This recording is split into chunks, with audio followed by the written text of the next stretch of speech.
Conrad, you're right, my man. Watch out for that 16th hole. It's a doozy. Okay, bye. Oh, hi. Welcome to Grow TV and stuff. Welcome to Grow TV. Hosted by Carl. Where we have fun with our friends, talk about Jesus, and go over everything the Bible has to offer. Now once again, welcome to Grow TV. Do I want 12 gold statues of myself or 20 giant paintings of me fighting a grizzly bear? I'll do both. Man, I love being famous. Hey there, kiddos. Hey, living large like myself?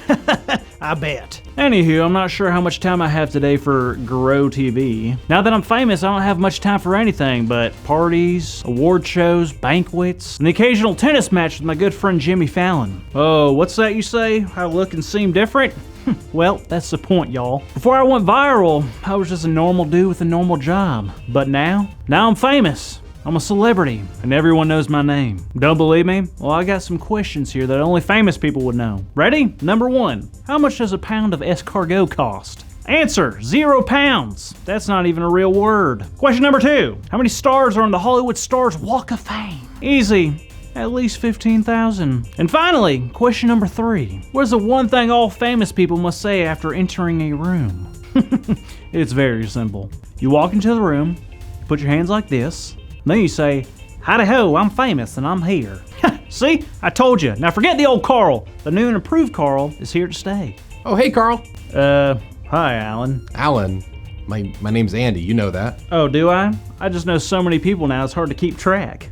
Well, I just heard about the viral video that you put out, and I just wanted to stop by and say congrats, man. That's awesome. Thanks, it's nothing really. It was just a matter of time. Matter of time before what? I'm sorry? Nothing. Also, just checking, are you ready to go? Go? Go where? The laser tag team. We have that tournament today, and you said you would help. Oh, yes, that thing. I'm not sure I can give the proper time and energy into something that small. You see, I have such big plans. Well, you said you would help, and without you, we don't have a team, and we definitely have no chance of winning. I understand, Andy, but the golden statues for winning famous things aren't going to collect themselves. Oh, well, I just thought doing this and being a friend was important to you, but if it's not, it's cool. I get it. I'm going to go and tell the story now. See you later, Andrea.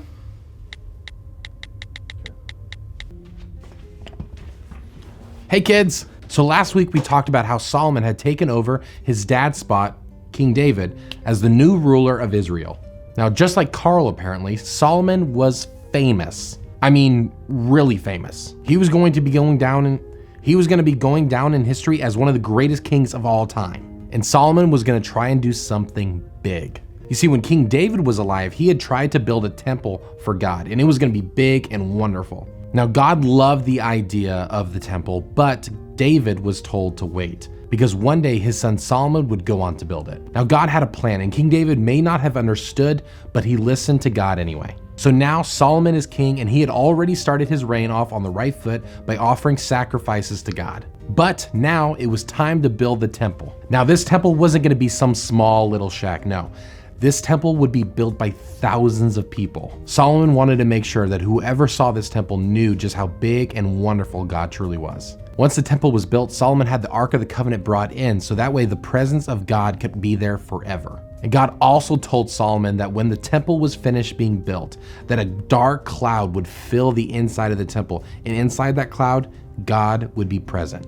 And guess what? The cloud appeared in the temple. God was so happy with it, and that made Solomon happy as well. You see, God gave Solomon more than he could ever ask for. See, God placed Solomon in that position not only to be famous, but to serve others, to help Israel, and to set an example. Solomon was very wise, he was very kind, he was very loyal, but he was also super grateful. He was grateful for all that God had done for him. So Solomon knew he couldn't just stand by, enjoy the fame, and not do anything in return. He knew he had to show his gratitude and give back to the God that had loved him so much. And he did that by simply giving his time and energy into building that temple. Now, we can learn from Solomon in a lot of ways. A lot of the times we get more than what we deserve.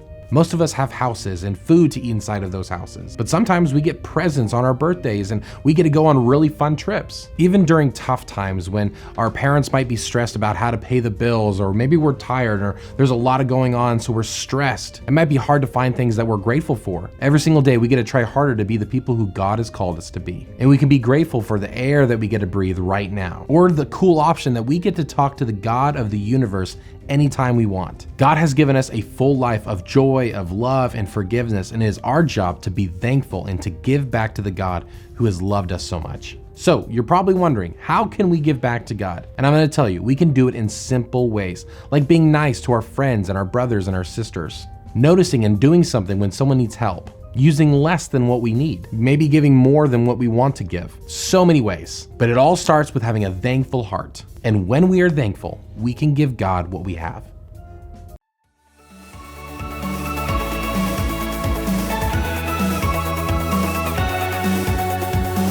All right, our big idea today is when we are thankful, we can give God what we have. So let's say it out loud on the count of 3. 1, 2, 3. When we are thankful, we can give God what we have. Great job, kids. Hey, kids, I think we should talk to a certain famous person and see how he's doing. What do you guys think? Hey, Carl. I'm here. Oh, Carl, what's wrong? I just heard the story about Solomon and it's got me all up in my feelings right now. Oh, no. Why? Well, Solomon was given so much and then returned the favor by giving all he had to the people and God. Okay. Well, God's allowed me to be famous and get all this great stuff, but I don't even have time to go play laser tag with my friend. I see. Well, Carl, don't beat yourself up. Just like Solomon and David, you'll make mistakes, but it's never too late to make it right. I guess you're right. Thanks, O'Shea. No problem. But you know, if you leave now, you could probably make the laser tag tournament. You're right. I could. Thanks, O'Shea. See you later, kids. Thank you for watching, and tune in next week for a new episode of Road Here.